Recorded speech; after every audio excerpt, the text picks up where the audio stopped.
This is just a very short clip just to give you some idea of the detail that I put into my teaching.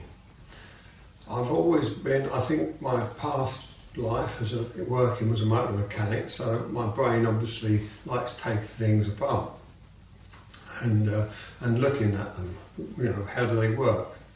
So I think Saito Sensei, who I ended up with as my main teacher, he must have done similar things, because he would keep creating more and more Ken and Jo, far more than what O-Sensei left us. So really we're doing the weapons, I think, today of Saito Sensei, not O-Sensei. But saying that, we've done it, and a lot of people around the world, you want to do weapons, and especially if you're unable to do taijutsu right now. So I'd like to just go through a few things. If you want to be a martial artist, you have to not be a child or some kind of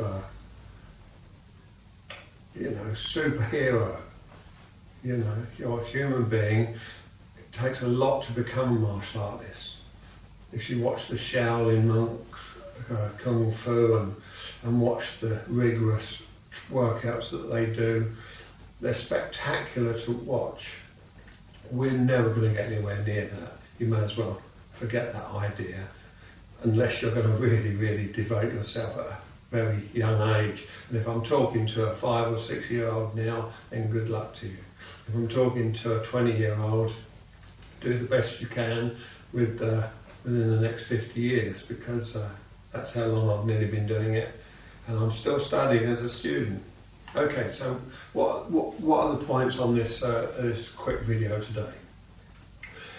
You'll notice if you look closely, my Jo is placed near my big toe. It doesn't want to be outside the big toe or too far into the foot. It wants to be in between the big toe and the next toe.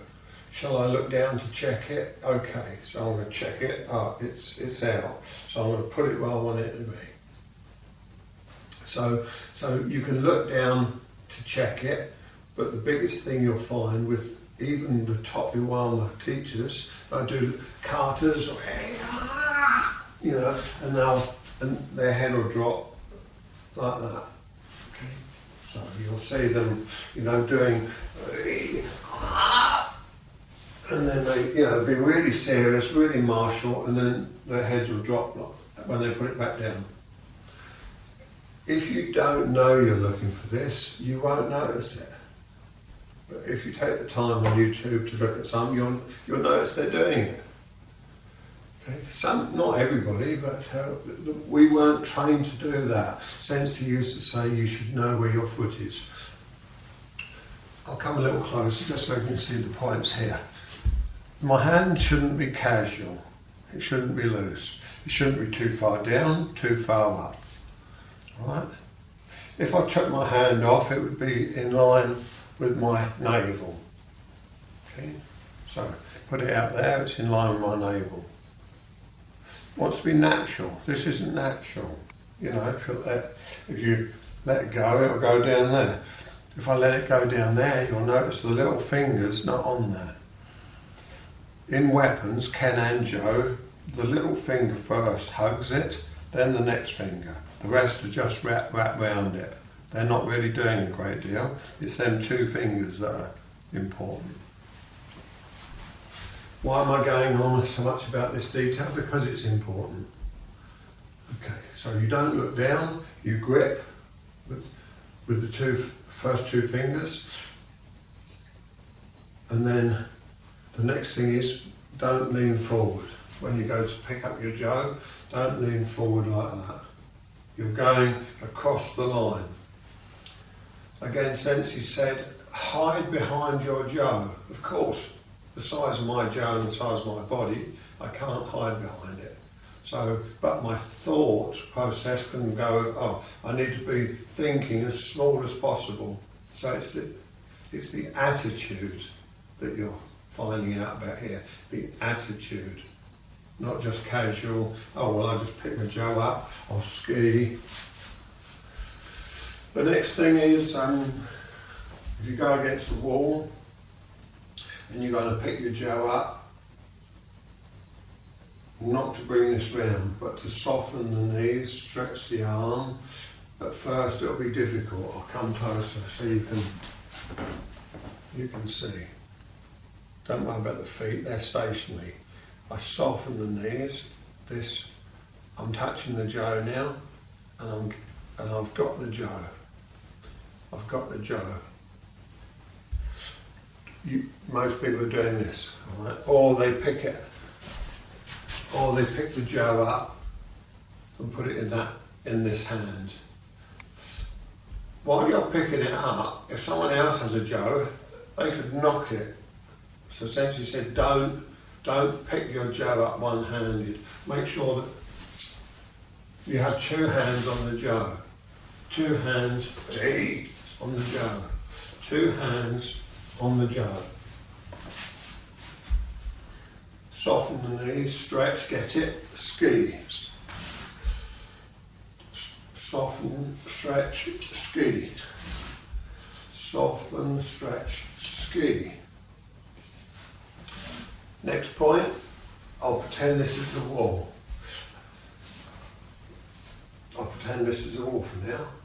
A lot of people, not only do they all do this wrong, but let's say I soften, I don't bring the shoulder round, I get it. They now go like that. You see it going backwards? It's going backwards. It's going backwards. My front hand's doing nothing, it's going backwards. That means that when I go forwards, my partner would have to see an opening to come in. So a good test is to stand against the wall,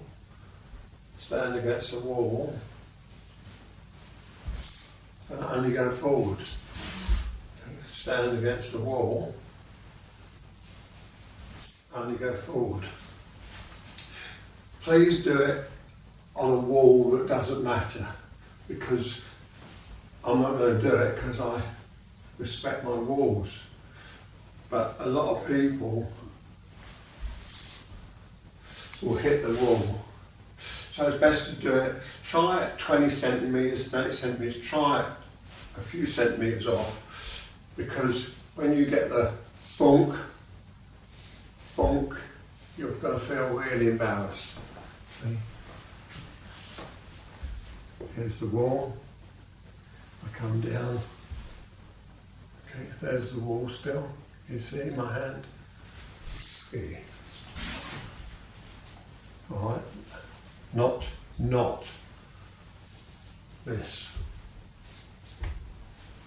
So there's the test for the wall. Okay. I'm going to go into a great more detail in my Patreon page. So if you want to be a contributor to that, we're going to go into fine detail, build up all these precision things, and before you know where we are, your Aikido will be going up and up and up in a martial attitude. Aikido is called a martial art. It means it's a fighting Buddha. It's a way of fighting. Not that we want to fight, we want to defend. We want to, please go past. We don't want to fight you. But if you're making stupid errors, you're sort of just going round here, picking it up, pulling it back, skiing, looking down. It's immature, it looks terrible to the person that knows. I hold Saito Sensei's weapon scrolls, so this means that he's allowed me to teach the weapons, he has confidence in me. I remember doing my first weapon scroll 3 times. I didn't pass, I didn't fail them, or I had to do it 3 times. I passed on the first time because I was so scared and so precise and so, giving him what he was looking for and also achieving something myself. What I'd done was, he said, this is how it's done. So when we went on a large seminar somewhere in the world, he would say, Tony, get out there and do it, but I'm watching you. And he said, you're being tested every time you're out there. So I had to do that 3 times in different places around the world, and I felt as if I was taking my test all over again. So be precise. Please become a contributor if you wish to Patreon. If you don't wish, that's fine. I hope this will give you enough to start you becoming a little sharper. Thank you for your time.